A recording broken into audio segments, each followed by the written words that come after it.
Hey guys, welcome to the Feel Good Podcast. It's important to me that this podcast should also be a platform for all the Fastic family and especially for the stories of our heroes who have inspired more than thousands of people around the globe already. One of those special people I want to invite today, his name is Don Gunton. Don has had such a mind-blowing story that the first time I talked to him, I literally had goosebumps over the camera on a virtual call. And it's just moments like these that show me how blessed we are to have such an amazing community, our Fastic family. I don't want to spoil too much and let him tell you his story himself, of course.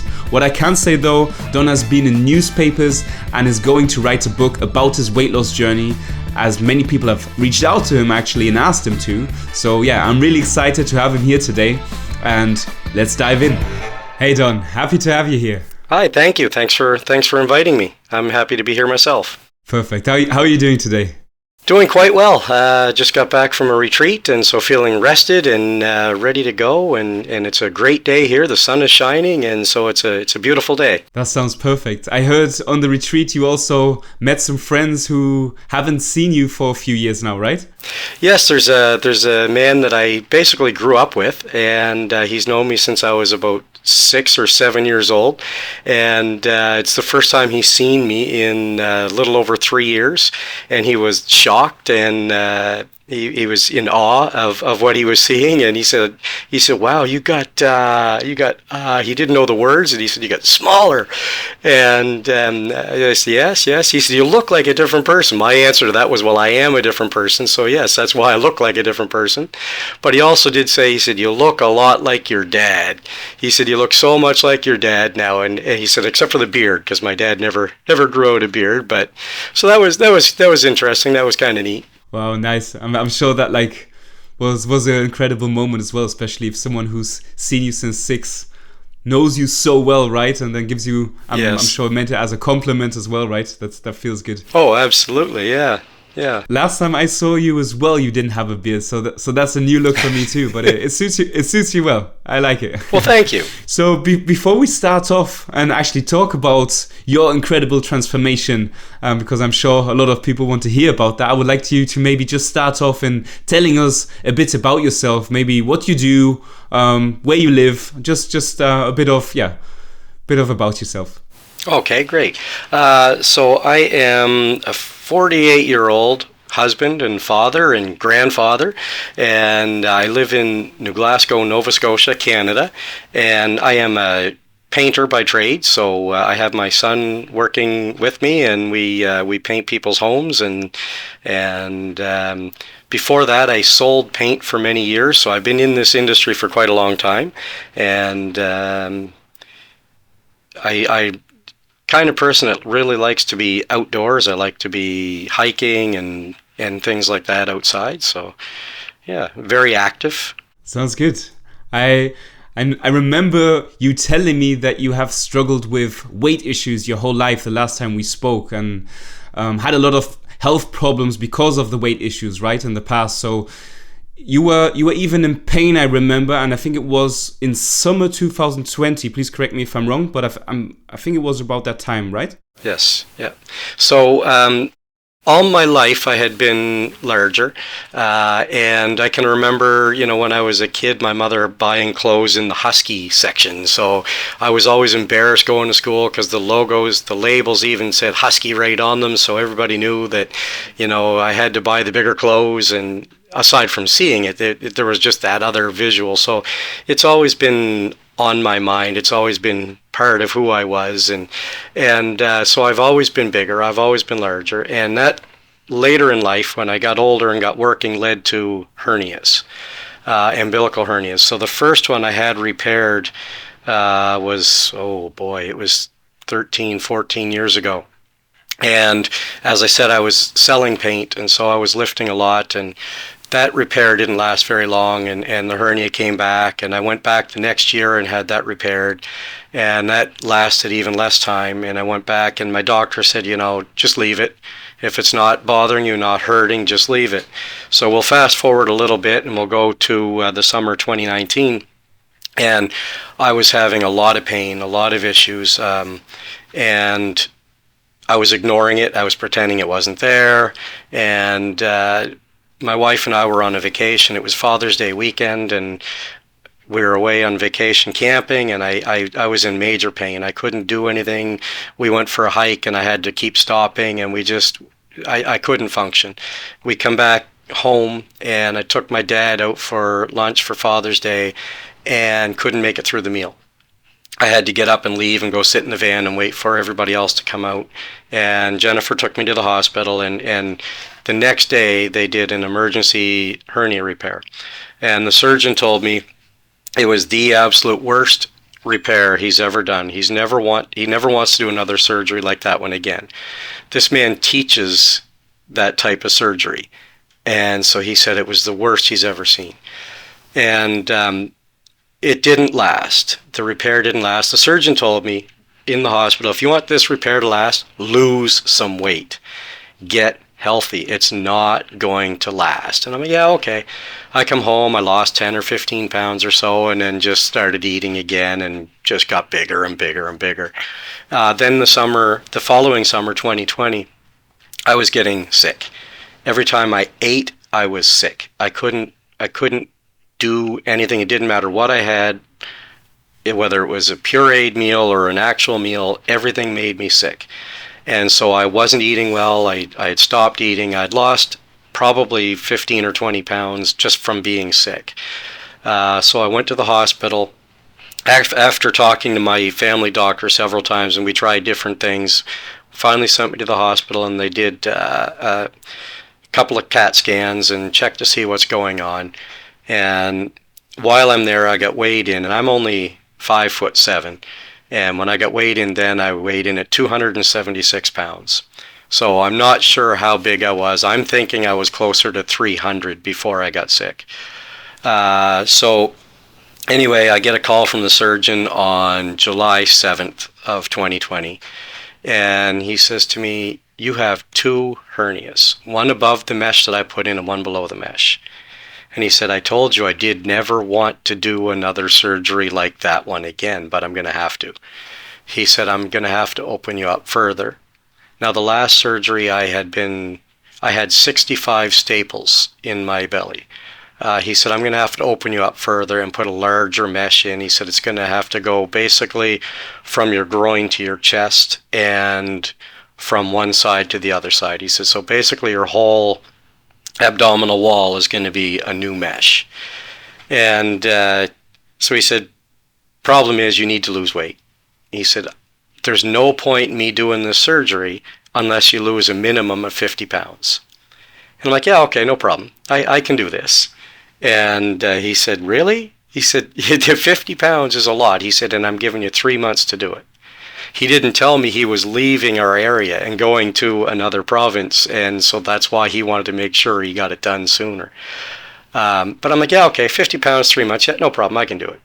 He said, you need to not eat food. He said, you have to have Boost or Ensure or something like that, a meal replacement every time you eat. That's how you're going to lose the weight.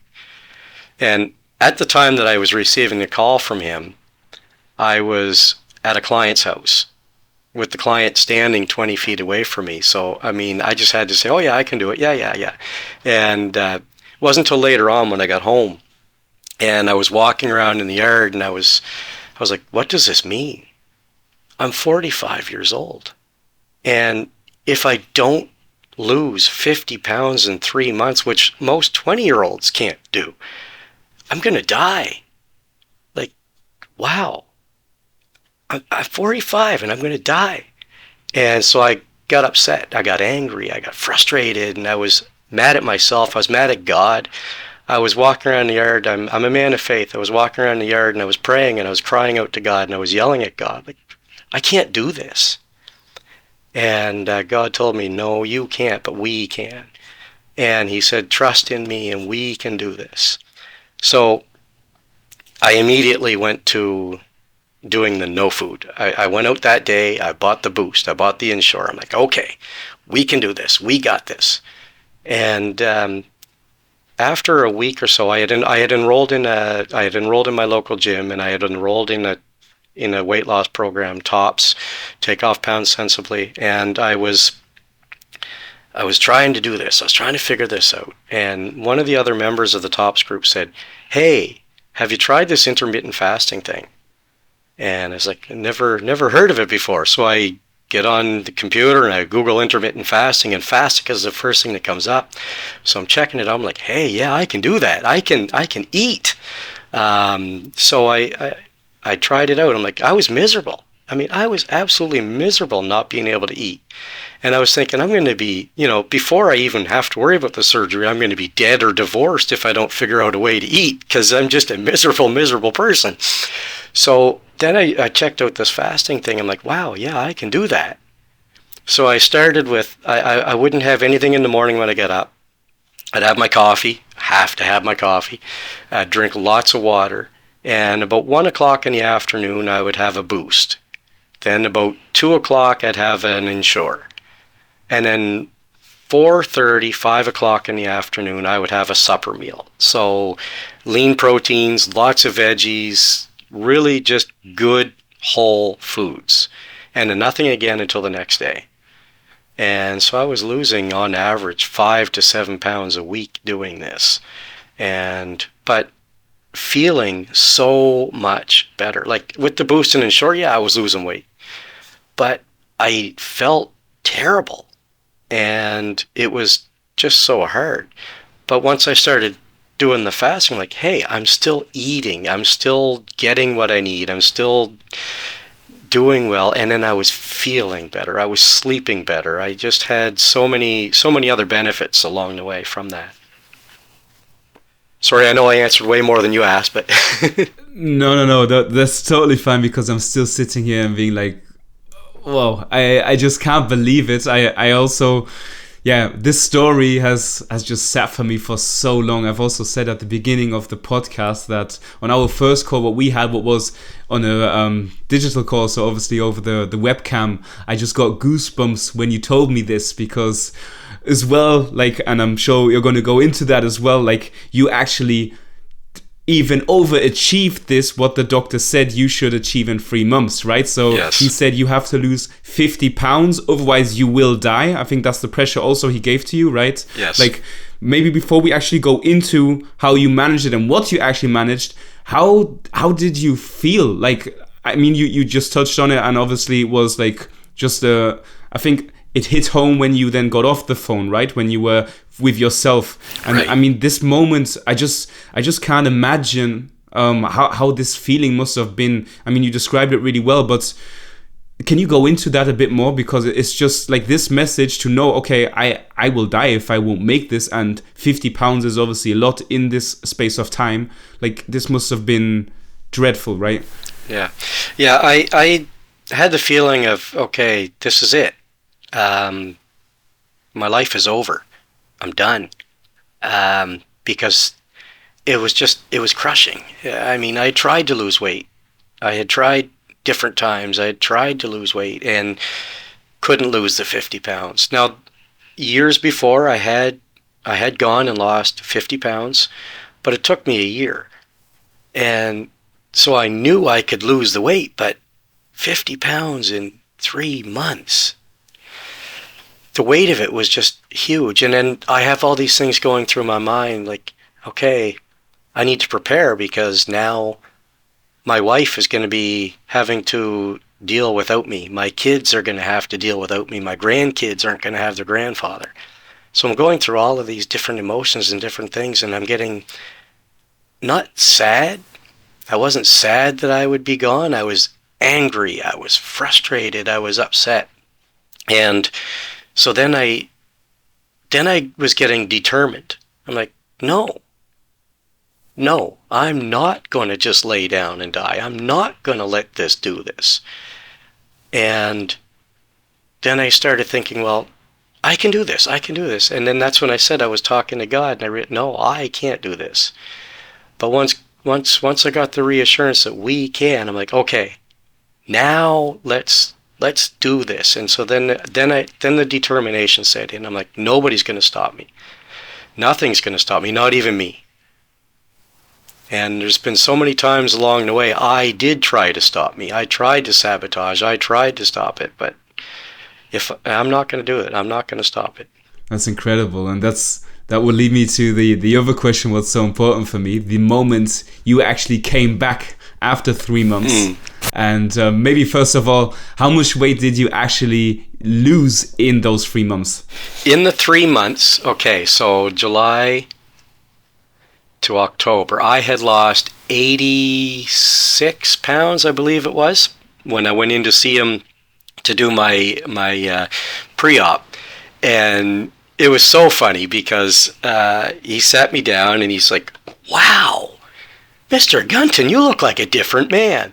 And I mean, I still was big, but I wasn't near as big. And he said to me, "What's your secret?" And I'm like, "What do you mean, what's my secret? You told me what to do." And he said, "Yeah, but nobody listens. Nobody actually listens to that." He said, "It's amazing." So the feeling I had was like, you didn't think I could do this.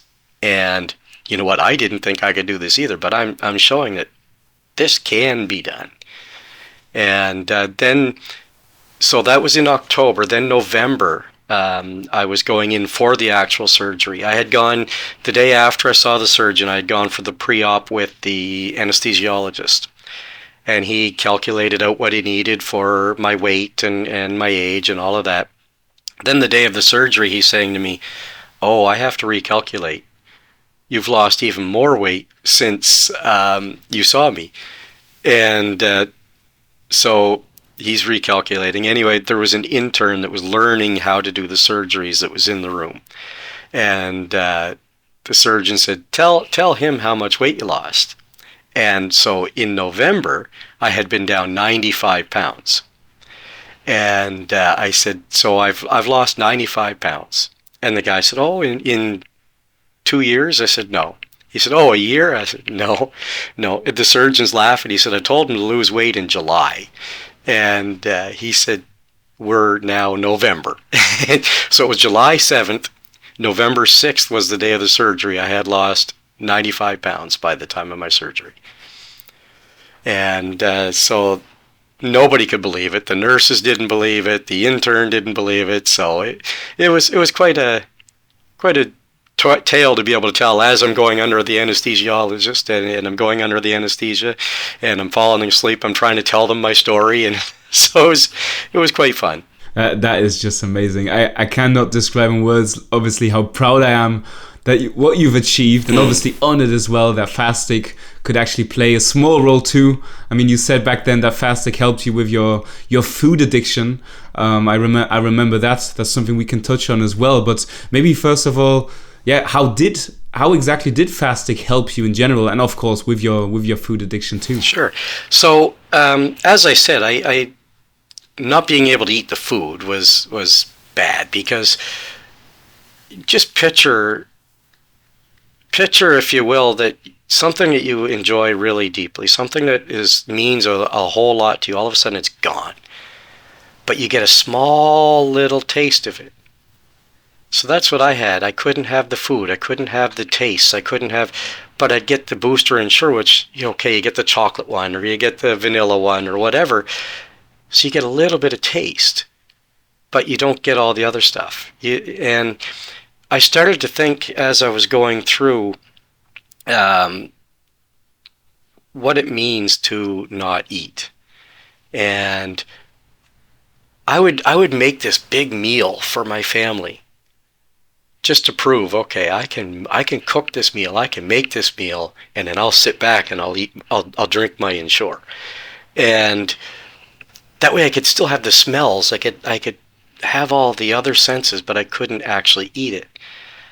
And the fasting enabled me to be able to still enjoy sitting down with my family, eating a meal, enjoying it, having all of that. It also, as I said, it helped me to sleep, because before I was fasting, before I would eat right up until the time it was time to go to bed. not realizing what I was doing to my body. My body's trying to digest all this junk that I just put into it, and I'd eat a full-size family-size bag of chips before going to bed and wonder why I couldn't sleep. And once I started fasting properly, I could sleep well because my body's not trying to expend all this energy trying to digest what I've just thrown into it. The other health issues, I no longer need to take medication for blood pressure. I no longer need to take medication for gout. Just so many different things that it helped with. And then when you're talking about the food addiction, so I realized when I was obsessing over when my next meal was, there's something wrong. If I'm just constantly thinking, when is my next meal? What am I going to eat? How am I going to eat it? Where is it going to be? Everything in my life revolved around when I would eat next. And I started looking back and realizing, like, even when my kids were small and we'd be on vacation, we'd be in the middle of the woods camping, and okay, we're going to go for a hike, but I need to make sure that it's only long enough that I can get back in time to make lunch, or only long enough swimming at the beach so we can get back and have supper. And everything revolved around food. And I started to realize there was something wrong. And then when I was fasting, and all I could think about is, okay, when is it 1 o'clock? When do I get my meal? When do I get to eat? I thought, wow, there's something really wrong here. And so I come to realize that it's an addiction.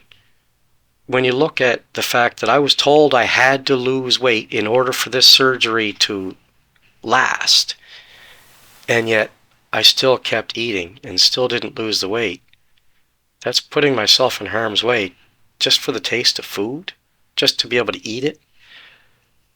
And when I thought about it, what does eating mean to me?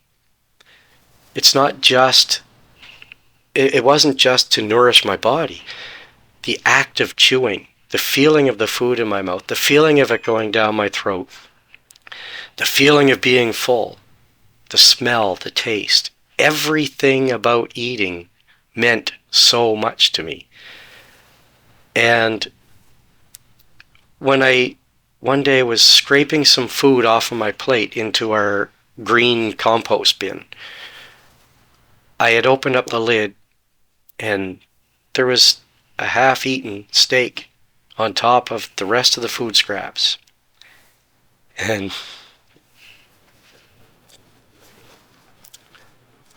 the thought goes through my head, I could eat that. I could take that off of there and I could eat that.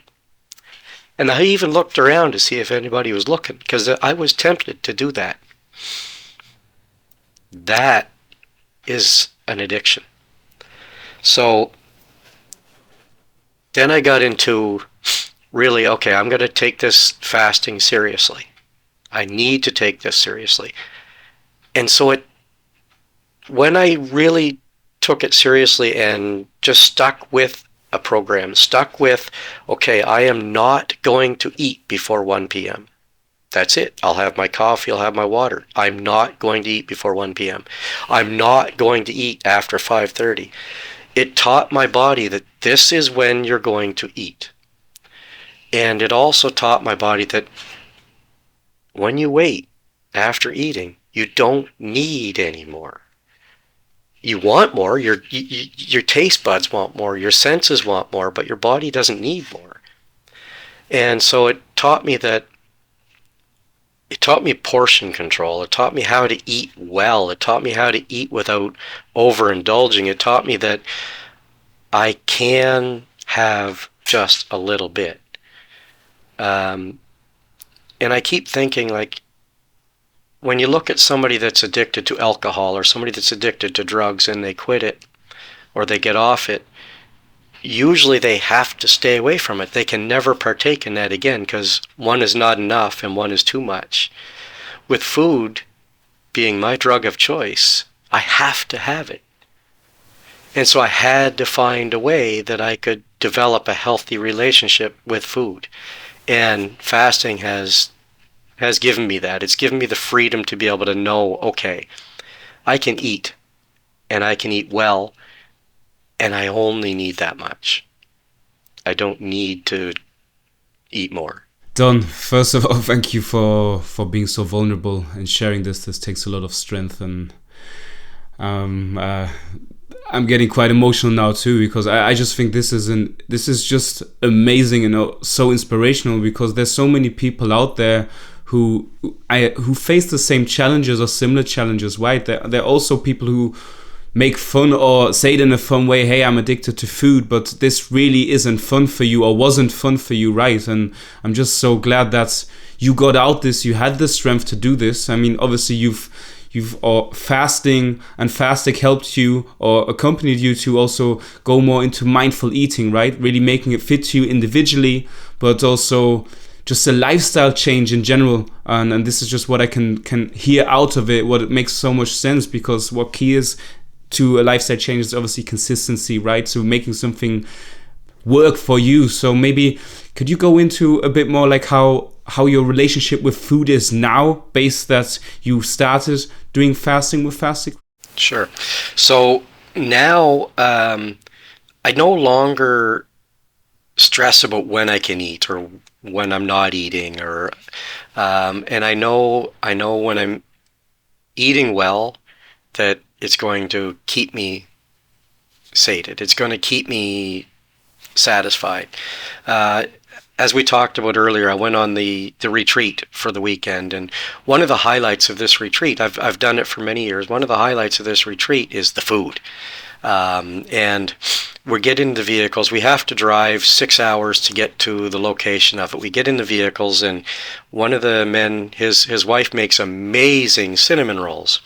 And so there's always a bin of these things in each vehicle on the way.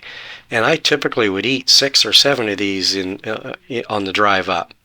And so I was thinking, this weekend is all, there's a lot of food involved in this weekend. There's a lot of eating. How am I going to handle this? This is the first one I've been on because COVID canceled the last couple. This is the first one I've been on since this. But I'm like, no, I know how to do this. I know when I'm eating. My body knows when I'm eating. My body knows when I'm going to be hungry. So I'm good. Now, I did allow myself to indulge a little bit while I was away, but not overindulge. So when it came time to get in the van, the cinnamon rolls were passed around. I didn't take one right away. We stopped at our appointed meal time, and I made my healthy choice, and away we went. Later in the day, I thought, you know what? I think I will have a small cinnamon roll, and so I did. Didn't feel guilty about it. Didn't stress about it. And then while we were away, I made, as healthy choices as I could, considering where we were. The one thing that did get me was when we were going through our breakfast lineup, the food was just dished out. I didn't get to ask, can I only have this or can I only have that? So they heaped this plate full of food, which was all really great looking food, but I'm like, oh, that's a lot of food for me now. And in the past, I would have eaten every bit of it because it was there. It was put in front of me. I'm going to eat it. Yesterday morning, I was able to say, okay, that amount of egg is about 2 servings. Then they have bacon and sausage and hash browns. I don't need all of that.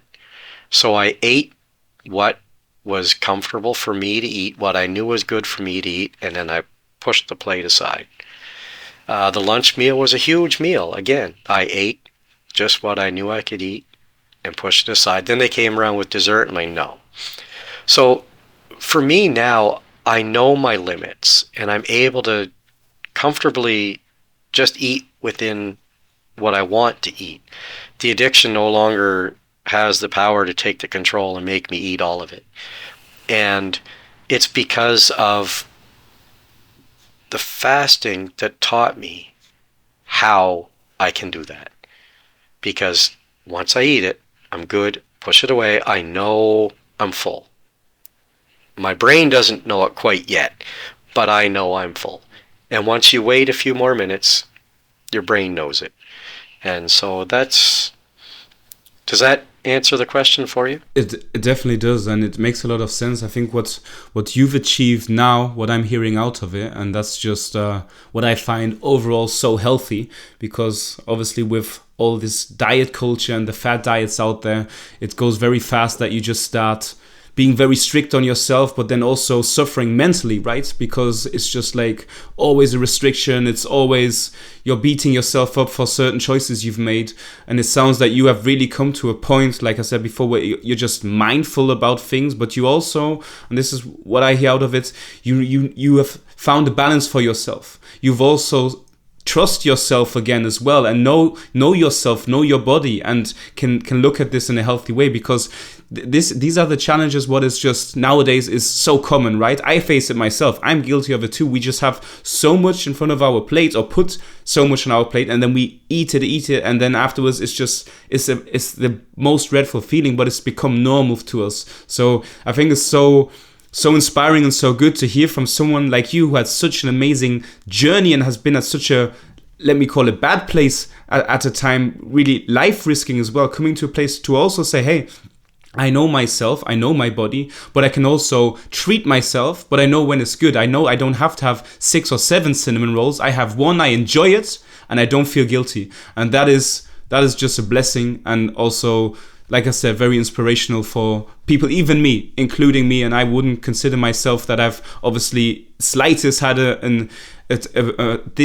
faced these topics like you did. But I am definitely aware of, like, and I know that out of our community as well, a lot of people face these things as well, especially when it comes to overeating, not being mindful, but listening to yourself again. Maybe you can share a few advices or concrete tips how to get this feeling for yourself. Again, you said fasting was one of them.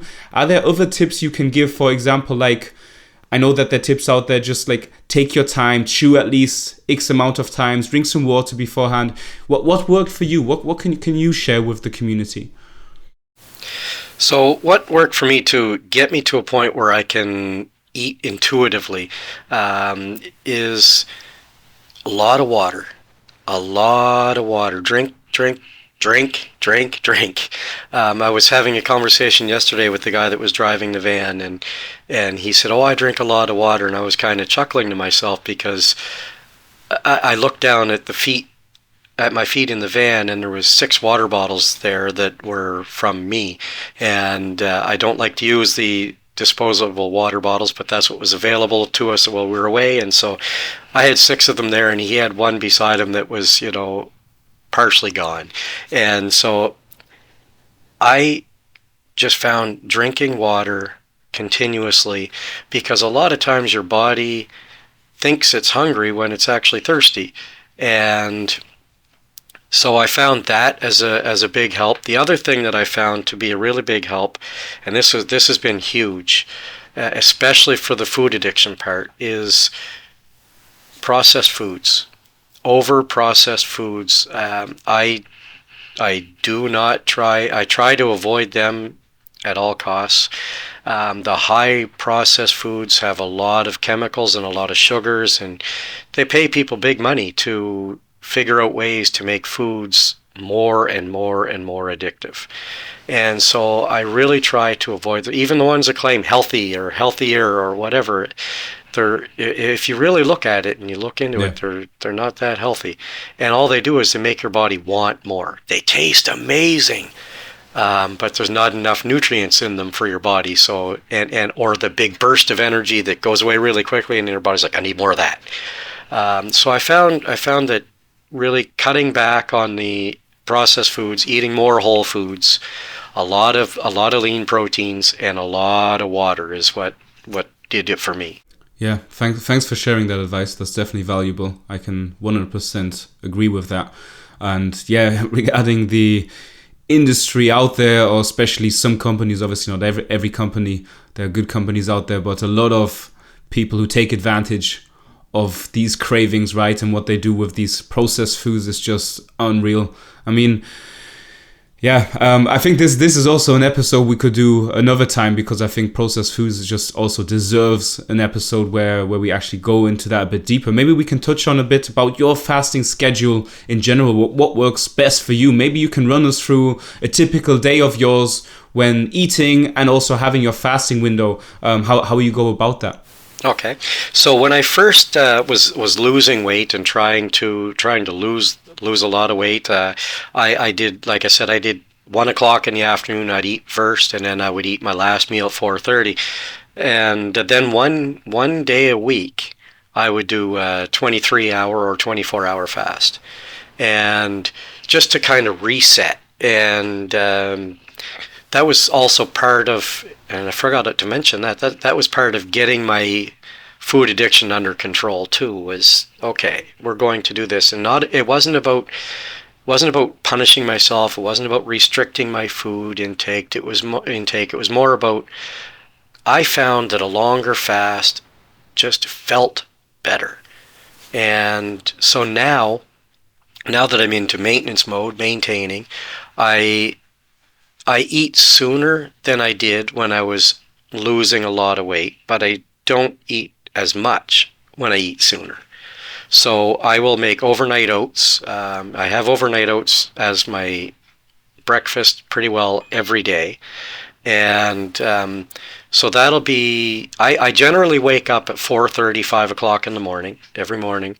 And so first thing I do is I'll go to the gym, I'll do a workout at the gym, or I'll go for a 10-kilometer run, something like that. Then I come back and I get ready for my day, get ready for work. And so I'm generally eating my breakfast around 8:30, 9 o'clock. Sometimes a little bit earlier than that.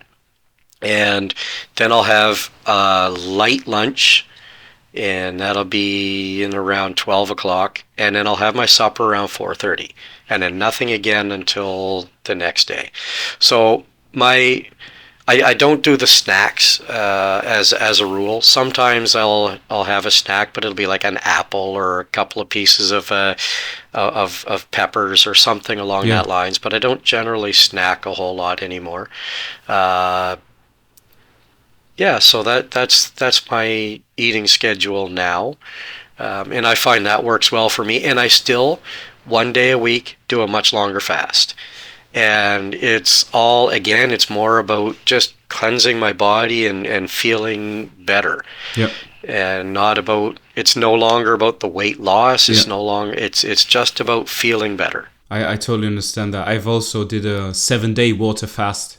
I think it was 2 months ago, and I try and do it once per year, because it's just something for me that is so valuable, because it's not about losing weight for me. It's about body, mind, and soul, like the balance between that and the connection, like you said as well, just cleansing it as well. It's so good, because also we as human beings, we come from that, right? This back to our roots. That's how our body is designed. I say it so often, society has obviously moved on, of course. Lucky for that we don't have to go in the woods with bow and arrow. But I mean, we still face new problems then, right? With having food at every corner, if it's a supermarket, a corner shop, you name it. So yeah, it makes a lot of sense. I mean, you obviously pay attention that in your eating window, you nourish yourself well, right? So your body gets the fuel it needs, but then otherwise you take the body, or you give the body time to rest, to digest, and then obviously start maybe even in the longer fast going into the autophagy and repairing its broken cells. So I think that's incredible. Makes a lot of sense. We've also had a few questions from our community, so from the Fastic family. Okay. And one of the biggest ones is, how much did you actually lose until now? So I had lost over 100 pounds. I'm not sure exactly how much, because as I said, when I was at my biggest, I avoided scales. I did not get on them. There's no way I wanted to get on them. But officially, what I look at is 106 pounds off that I know that I can track and that I can trace. Now that does come with a bit of caveat, because I have gained a little bit of that back, but it's not unhealthy weight. I have been, as I said, I go to the gym just about every day, so I have gained a fair bit of muscle weight.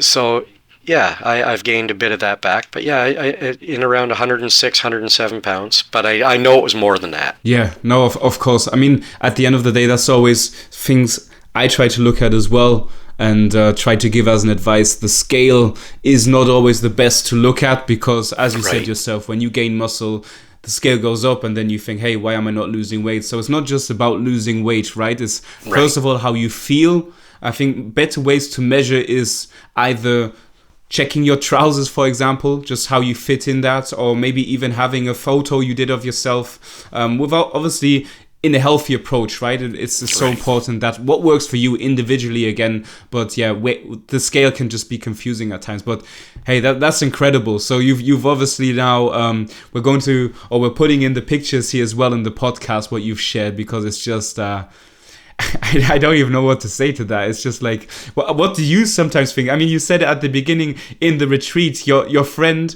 who you've known since you're 6 years of age is like, wow, you look totally different. Do you sometimes think that as well? Or is it, you've gotten so used to your life like this, so it's just normal? Or you still look in the mirror and like, well done, what happened?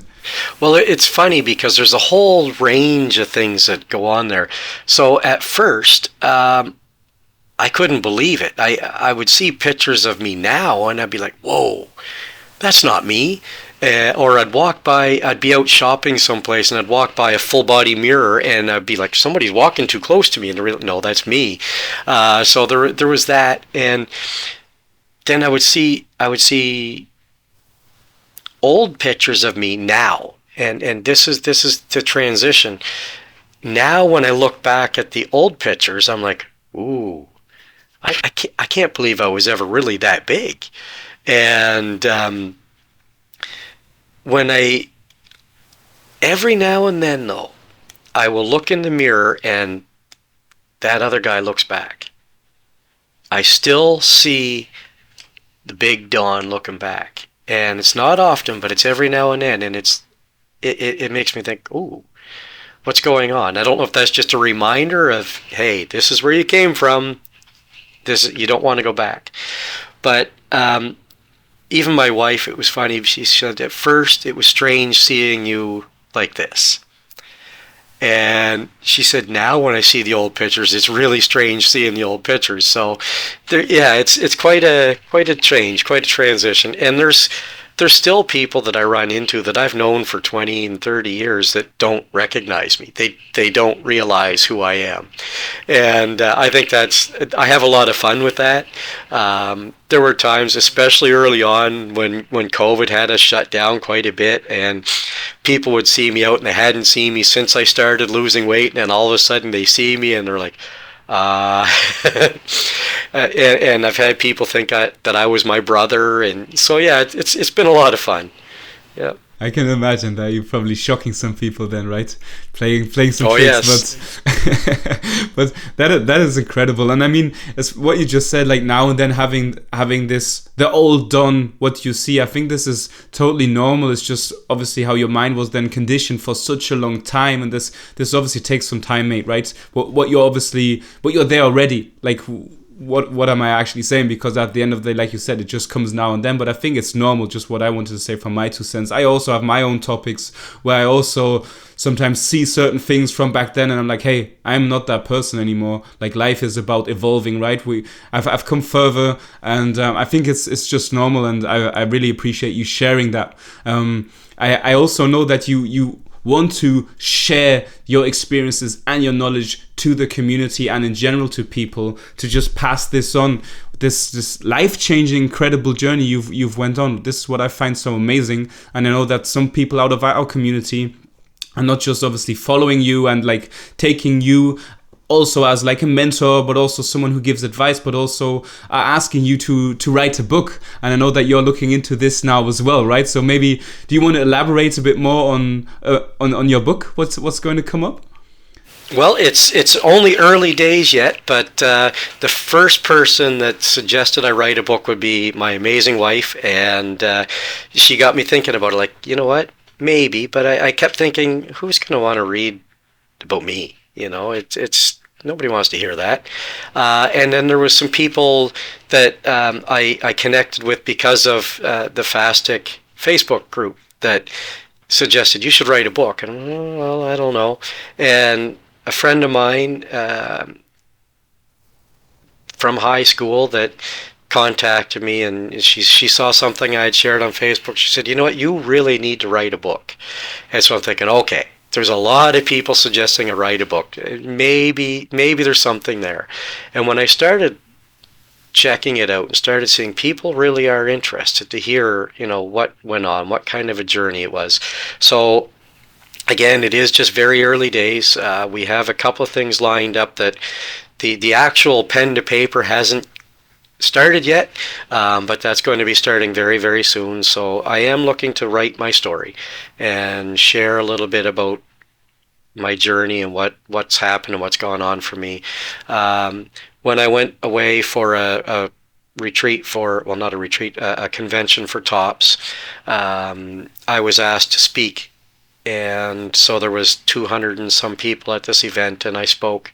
And when I looked down and I was sharing about the food addiction, and I saw 2 tables of people in front of me crying, I thought, okay, people are interested in my story. So I have also been asked to speak at our provincial event in June, and there's going to be a large number of people at this event. So it was after sharing at the previous one that I was asked immediately to share at this one. So it just kind of instilled in me that the confidence and the fact that people do want to hear it. They do want to hear the story.